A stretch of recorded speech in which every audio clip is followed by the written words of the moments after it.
Hello everyone, मैं हूं सचिन और आप सबका बहुत बहुत स्वागत है मेरे इस यूट्यूब चैनल पे।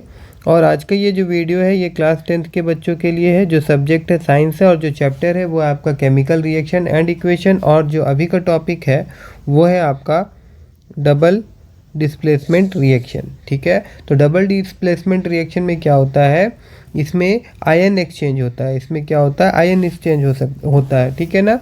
तो यहाँ पे मैं अगर लिख दूँ, देखिए मैं यहाँ पे लिख सकता हूँ डबल डिस्प्लेसमेंट रिएक्शन का। मैं लिख रहा हूँ कि the reaction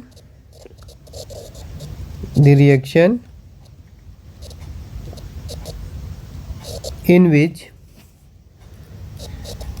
to different ions और groups of atoms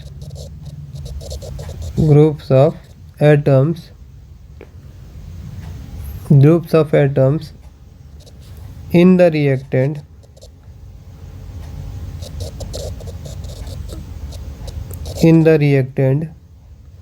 molecules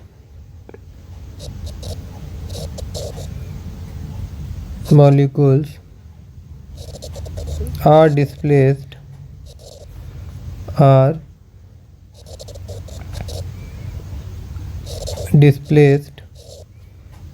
by each other is called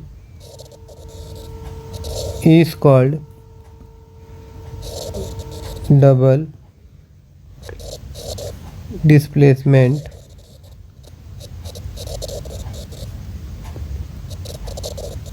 reaction. ठीक है ना। चलिए इसको और अच्छा से हम लोग समझते हैं। जैसे देखिए यहाँ पे बोला गया है, एक एक्टिविटी दिया गया है जिसमें बोला जा रहा है कि सोडियम सल्फेट का सॉल्यूशन है और एक टेस्ट ट्यूब है, उसमें बेरियम क्लोराइड का क्या है, सॉल्यूशन है। इन दोनों को मिक्स किया गया है। मिक्स करने पे क्या होगा, देखिए यहाँ से अगर मैं इसको ब्रेक करूँ तो ये आपका केटायंस, ये आपका एनायंस, ये आपका केटायंस, ये आपका एनायंस। ठीक है, ऐसा भी बोल सकता हूँ मैं। ठीक है, या फिर मैं ऐसे लिख दूंगा, अगर ये ब्रेक हुआ तो ये आपका पॉजिटिव चार्ज, ये आपका नेगेटिव, और ये आपका ब्रेक हुआ तो ये पॉजिटिव और ये नेगेटिव है ना। तो क्या हो जाएगा, यहाँ पे देखिए ये इसके साथ चल जाएगा और ये जो रहेगा ये इसके साथ चल जाएगा। तो ये Ba के साथ चले गया तो ये बेरियम सल्फेट बन गया, और NaCl के साथ चले गया तो ये क्या बन गया, ये NaCl बन गया। ठीक है ना, बात समझ में आओगा। इस प्रकार से इसमें क्या हो रहा है कि एक्सचेंज ऑफ आयन्स हो रहा है। और साथ ही साथ देखिए इस एक्टिविटी में और एक चीज़ बताया गया है कि यहाँ पे जो बेरियम क्लोराइड बन रहा है, क्या बन रहा है यहाँ पे सॉरी एक मिनट, यहाँ पे जो लास्ट में जो फॉर्मेशन ऑफ क्या हो रहा है, बेरियम सल्फेट हो रहा है, फॉर्मेशन ऑफ बेरियम सल्फेट हो रहा है। तो ये बेरियम सल्फेट जो है इनसॉल्यूबल है। ये क्या है, इनसॉल्यूबल। और कोई भी चीज़ अगर इनसॉल्यूबल होता है, कोई भी चीज़ इनसॉल्यूबल नहीं, जब दो सब्सटेंस आपस में मिलता है, जैसे कि यहाँ एक्वा सॉल्यूशन में मिल रहा है और एक नया सब्सटेंस फॉर्म होता है जो इनसॉल्यूबल होता है और लास्ट में नीचे इस प्रकार से डिपोजिटेड हो जाता है, तो उसको हम लोग प्रिसिपिटेटेड बोलते हैं। और उस प्रकार का जो रिएक्शन होता है उसको हम लोग प्रिसिपिटेटेड रिएक्शन बोलते हैं।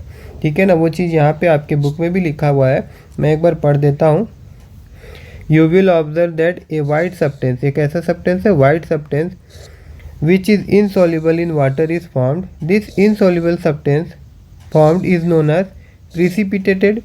Any reaction that produce a precipitated can be called precipitation reaction. ये बहुत इंपॉर्टेंट है, इसको याद रखिएगा, है ना। उसी प्रकार से यहाँ पे देखिए क्या बोला गया है, the white precipitated barium sulfate is formed by the reaction of this, ठीक है, SO4 और Ba के चलते। The other product form is sodium chloride which remain in the solution. Such reaction in which, देखिए such reaction in which there is an exchange of ion between the reactant और called displacement reaction. आप ऐसा भी बोल सकते हैं, in a reaction in which there is an exchange of ion between the reactant और called double displacement reaction, ऐसा भी आप बोल सकते हैं। ठीक है ना, बात समझ में होगा। यहाँ पे देखिए यहाँ पे मैं आपको बताता हूँ और एक चीज़, जैसे कि एक एग्ज़ाम्पल मैं आपको और दे रहा हूँ यहाँ पे। मान लीजिए, और एक चीज़ मैं बताना भूल गया, नहीं ठीक है चलेगा, वो कुछ नहीं है, यहाँ हम लोग बता दिए थे। अभी एक एग्ज़ाम्पल और दे रहा हूँ। मान लीजिए कि हमारे पास सिल्वर नाइट्रेट है, सिल्वर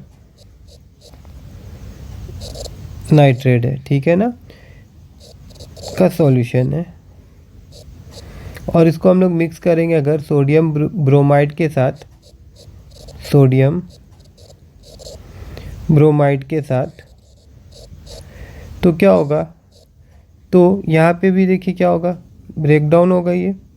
अगर मैं ये वाला लूँ तो यहाँ से ये और यहाँ से ये, तो ये प्लस ये माइनस, ये प्लस ये माइनस, ठीक है ना।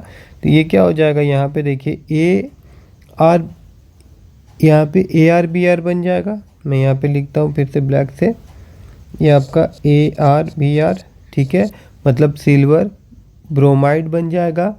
और साथ ही साथ यहाँ पे क्या होगा, NaNO3, ठीक है, ये सोडियम नाइट्रेट बन जाएगा। ये क्या बन जाएगा, सोडियम नाइट्रेट बन जाएगा। तो अभी ये जो बनेगा आपका सिल्वर ब्रोमाइड, ये आपका येलो कलर का प्रिसिपिटेटेड बनेगा, ये येलो कलर का प्रिसिपिटेटेड बनेगा। और प्रिसिपिटेटेड को इस तरह से डाउन एरो से दर्शाया जाता है, ठीक है। This is another example of double displacement reaction, double displacement reaction, ठीक है। तो आई होप कि आप सबको डबल डिस्प्लेसमेंट रिएक्शन समझ में आया होगा। अगर डबल डिस्प्लेसमेंट रिएक्शन आप सबको समझ में आया हो तो मेरे इस वीडियो को लाइक करिएगा और मेरे चैनल को सब्सक्राइब करना मत भूलिएगा।